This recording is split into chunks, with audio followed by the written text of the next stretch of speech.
चंबल के बीहड़ में डकैतों ने अपने नाम का डर बनाया। जहां पुरुष डकैतों ने एक से बढ़कर एक गुनाह किए, वहीं इस रास्ते पर चलने वाली महिलाओं की भी कमी नहीं है। चंबल के बीहड़ में महिलाओं ने भी अपनी खूबसूरती और बंदूक के जौहर दिखाए। इसी कड़ी में आज हम लेकर आए हैं दस्यु सुंदरी सरला जाटव की कहानी। आखिर कैसे एक साधारण सी लड़की डकैतों के गिरोह में शामिल हुई और एक नामी डकैत बनी। उसने कैसे डकैतों के बीच रहकर अपनी जगह बनाई, जानेंगे आज के इस वीडियो में हर एक सच्चाई। आप बस हमारे साथ इस वीडियो के आखिर तक बने रहिए। वो बीहड़ों में रहती थी, डकैतों के बीच वो भी डकैती ही करती थी। वो महिला दस्यु सुंदरी बनकर बीहड़ में आतंक का दूसरा नाम बनने जा रही थी। चंबल घाटी के खतरनाक बीहड़ों में रहते हुए भी उसे जींस और टी शर्ट के साथ साथ चश्मा पहनने का शौक था। सरला जाटव का संबंध निर्भय गुर्जर से भी रहा। निर्भय गुर्जर चंबल का एक कुख्यात और खतरनाक डकैत रहा है। ये एक नंबर का अय्याश, लड़कीबाज और शराबी डकैत था। जहां आप चंबल के डकैतों के बारे में ये जानते होंगे कि वो महिलाओं की बहुत इज्जत करते थे, महिलाओं की तरफ कभी नजर उठाकर भी नहीं देखते थे। इतना ही नहीं, अगर उनके अपने गैंग में भी कोई व्यक्ति ऐसा होता था जो महिला के प्रति कोई बदतमीजी करे तो वो उसे या तो गोली मार देते थे या गैंग से निकाल देते थे। लेकिन निर्भय गुर्जर की बात ही निराली थी। यहाँ तो निर्भय गुर्जर खुद ही गैंग का लीडर था और उसे रोज एक नई लड़की अपना बिस्तर गर्म करने के लिए चाहिए होती थी। यही वजह थी कि उसकी नजर जिस किसी भी खूबसूरत लड़की पर पड़ती थी वो उसे अपने आदमी भेजकर उठवा लिया करता था और अपने अड्डे पर लाने के बाद निर्भय गुर्जर उन लड़कियों के साथ बलात्कार करते हुए बहुत ही बुरा सलूक करता था। बाद में उन्हें बंदूक चलाना सिखाता था और बाद में अपने गैंग में ही डकैत बना देता था। निर्भय सिंह गुर्जर के गैंग में बहुत सारी लड़कियां मौजूद थी जिनका इस्तेमाल वो अपनी हवस मिटाने के लिए किया करता था। लेकिन इसके साथ ही उसने लड़कियों को बंदूक चलाने की ट्रेनिंग भी दी ताकि आने वाले समय में ये लड़कियां भी अपहरण, लूट, डकैती जैसी घटनाओं में शामिल हो सके। जितनी बेरहमी और खुलेपन के साथ ये खतरनाक डकैत अपने इरादों को अंजाम दिया करता था, उसे देखकर यही लगता था कि इसे पुलिस और कानून का कोई खौफ नहीं है। निर्भय सिंह गुर्जर को लाइमलाइट में रहने का बड़ा शौक था। वो खुद ही मीडिया कर्मियों को अपने आप बुलाकर बाकायदा इंटरव्यू दिया करता था और इतना ही नहीं, अपने गैंग में काम करने वाली लड़कियों को भी मीडिया के सामने प्रस्तुत किया करता था। निर्भय सिंह गुर्जर मध्य प्रदेश, राजस्थान, उत्तर प्रदेश जैसे राज्यों में खौफ का पर्याय बन गया था। ये एक ऐसा डकैत था जिसने अलग अलग समय पर कुल 4 लड़कियों से शादी की। उनमें से दूसरे नंबर की लड़की का नाम बसंती था जिससे निर्भय सिंह गुर्जर ने शादी की।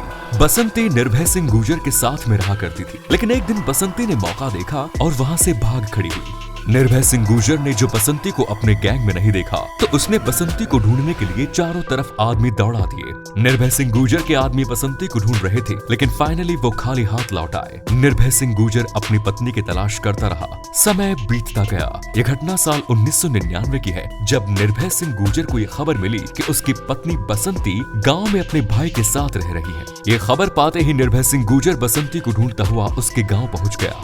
गाँव में उसके घर जाकर निर्भय सिंह गुर्जर ने बसंती और उसके भाई दोनों को ही मौत के घाट उतार दिया। निर्भय सिंह गुर्जर ने बसंती के भाई की 11 साल की बेटी सरला को उसके घर से उठाकर अपने साथ ले आया। सरला जाटव जब अपने फूफा के साथ बीहड़ में आई तो उसके पास एक ही काम था, सुबह शाम बैठकर केवल रोना, क्योंकि वो अपनी पिछली जिंदगी को याद करती थी जहां उसकी बुआ और पिता दोनों ही मौत की नींद सो चुके थे और सरला खुद ही इन दोनों के कातिल के साथ रहने के लिए मजबूर थी। 1 साल करीब इसी तरह से बीत गया। आगे चलकर निर्भय गुर्जर ने अपने मुंह बोले बेटे श्याम जाटव की शादी सरला जाटव से करा दी।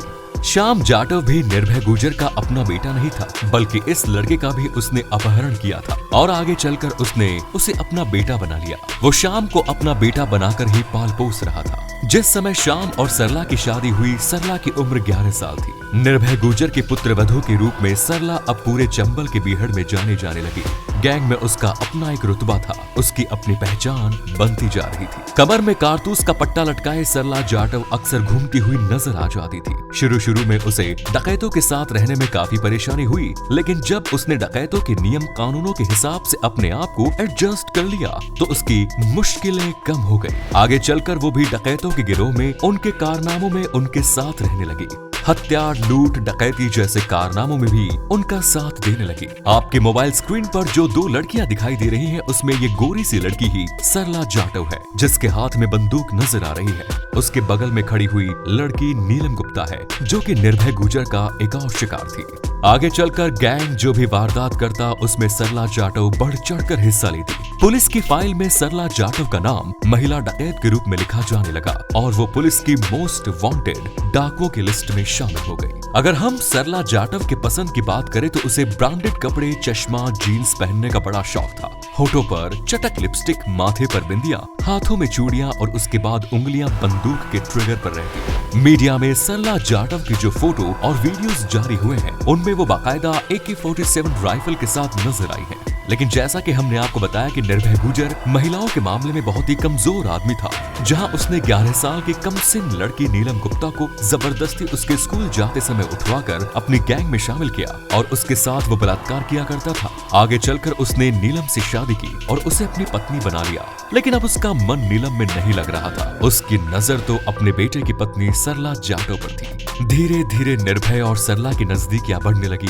जो कि नीलम को खटकती थी। नीलम ने कई बार निर्भय और सरला को एक दूसरे के साथ संदिग्ध अवस्था में भी देख लिया था। आगे चलकर ये बात निर्भय के बेटे श्याम जाटव को भी पता चली कि उसकी पत्नी और उसके पिता का आपस में नाजायज संबंध है। इस बारे में जब उसने अपने पिता निर्भय गुर्जर से बात की, निर्भय गुर्जर ने सारी बात से इनकार किया और एक बार फिर श्याम का भरोसा जीत लिया। अब सरला जाटव निर्भय गुर्जर की एब्सेंस में पूरे के पूरे गैंग को लीड कर रही थी। वो निर्भय गुर्जर के बाद गैंग में दूसरे नंबर की पोजीशन पर आ गई। निर्भय गुर्जर जब भी गैंग के काम के सिलसिले में अपने अड्डे से बाहर रहता तो सारा काम सरला जाटव ही संभालती। यदि मीडिया रिपोर्ट्स की माने तो सरला की शादी भले ही निर्भय गुर्जर के बेटे श्याम जाटव से हुई हो, लेकिन निर्भय गुर्जर ने सरला जाटव के साथ भी अपनी पत्नी की तरह व्यवहार करना शुरू कर दिया था। वो श्याम जाटव के सामने ही सरला के साथ बाकायदा संबंध बनाया करता था। आगे चलकर निर्भय गुर्जर सरला जाटव पर सबसे ज्यादा भरोसा करने लगा और गैंग के दूसरे लोग सरला को ही अपना लीडर मानने लगे।